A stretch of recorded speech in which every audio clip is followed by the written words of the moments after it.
किसी के घर पे जाकर तोड़फोड़ करता है, ये और तोड़फोड़ करता है, अगर उसकी संपत्ति को तोड़ता है, ये कभी हम नहीं मानेंगे। इसको मैं खंडन करता हूं। इस चीज को आपके बात से सहमत है, लेकिन इन्होंने वो मुद्दा उठाकर एक पे जान मारने की कोशिश करते हैं, उसके घर पे जाते हैं और उसकी गाड़ी तोड़ते हैं, घर तोड़ते हैं। ये अपमानजनक जो दलितों के खिलाफ हो रहा, ये कभी नहीं सहन करेंगे।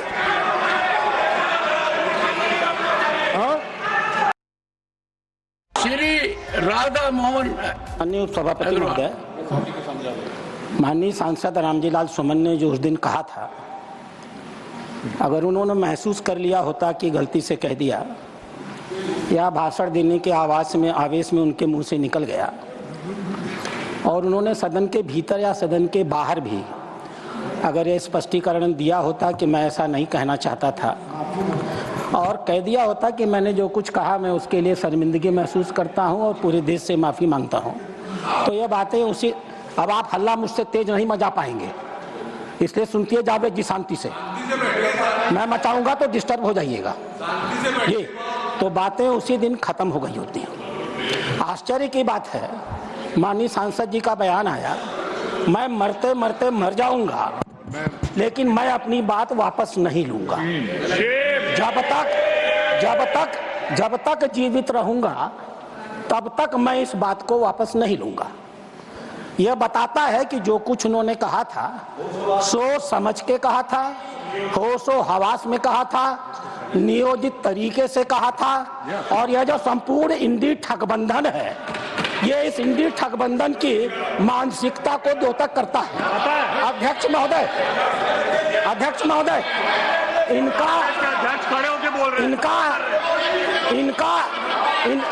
वाजपेयी जी, अरे बैठो यार।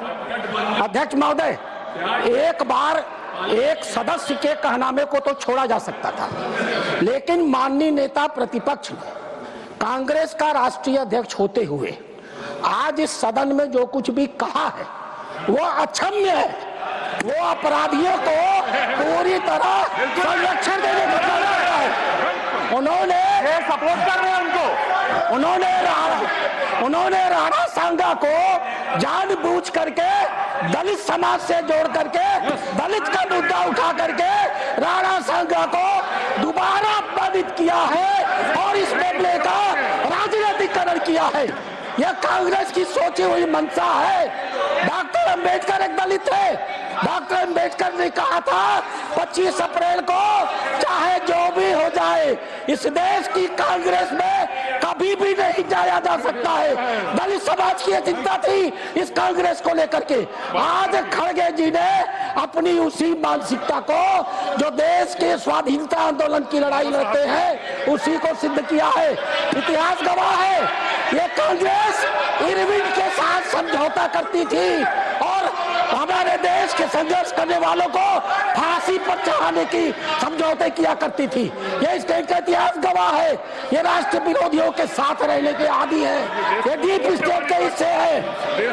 इसलिए आपका कहना अपनी जगह सही है, लेकिन जब तक अब रामजी सुमन जी और कांग्रेस पार्टी दोनों खड़ी होकर के अपने स्टैंड पर माफी नहीं मांगेगी, हम इस मामले को समझौता नहीं करने जा रहे हैं। समर्थन करता हूं कि वास्तव में जो विषय है इसके दो पहलू हैं।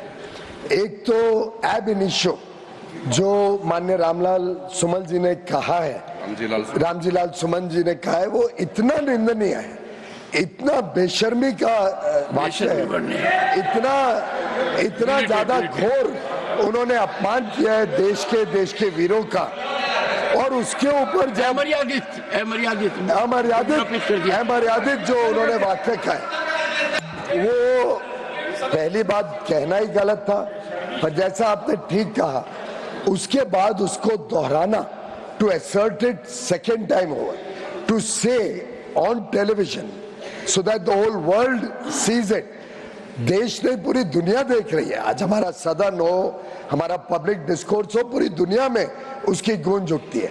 फिर कहना कि ऐसे वीरों के लिए मैं फिर ऐसे ही शब्द इस्तेमाल करूंगा, फिर इसी प्रकार से देश को बांटने की बात करूंगा, लोगों के ऊपर जो उनकी आस्था है उसके ऊपर ठोस घाव पहुंचाऊंगा, वो डबल वहमी है, डबल निंदनीय है। लेकिन सर एक तो वो पहलू है, उसके ऊपर तो कोई कुछ कह नहीं रहा है, ना लीडर ऑफ ऑपोजिशन, ना सुमन जी खुद, ना राम गोपाल जी। लेकिन अध्यक्ष जी ये भी इक्वली निंदनीय है कि लीडर ऑफ द ऑपोजिशन इतने वरिष्ठ राजनेता होने के बावजूद इसको एक ऐसा ट्विस्ट देने की कोशिश कर रहे हैं जो बार बार ये करते हैं। इस सदन में कई बार हमने देखा है कि जात पात पे देश को बंटवारा करना, जात पात पर लोगों के बीच में गलत भ्रमित करना, फॉल्स नैरेटिव बनाना, ये जो खड़गे जी का बार बार करने की कोशिश होती है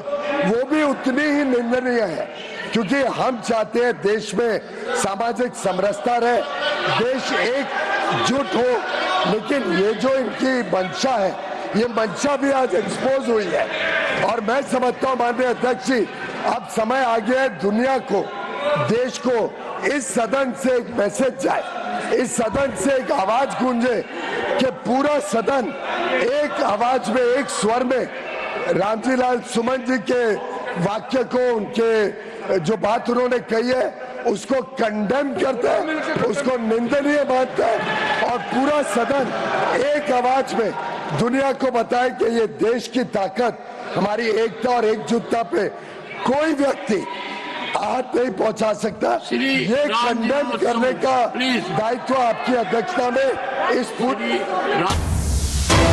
हंगामे की वजह से राज्यसभा की कार्रवाई स्थगित हुई। बड़ी खबर, दोपहर 12 बजे तक के लिए राज्यसभा की कार्रवाई स्थगित की गई। राणा सांगा पर सपा सांसद के बयान पर हंगामा, और हंगामा जबरदस्त तरीके से राज्यसभा के भीतर देखा गया। 12 बजे तक कार्रवाई स्थगित हो चुकी है, 11:30 बजे का समय हो रहा है, यानी कि अगले 20 मिनट बाद अब ये कार्रवाई फिर से शुरू होगी। लेकिन राणा सांगा पर संसद तक गूंज देखने और सुनने को मिल रही है। अनामिका पांडे लाइव हमारे सहयोगी हमारे साथ जुड़ चुकी हैं। अनामिका, सड़क से लेकर संसद तक लगातार हंगामा देखने को मिल रहा है। जो विवादित बयान समाजवादी पार्टी के सांसद द्वारा दिया जाता है कि अब सभापति भी नसीहत देते हैं, शब्दों का चयन सोच समझ कर करें।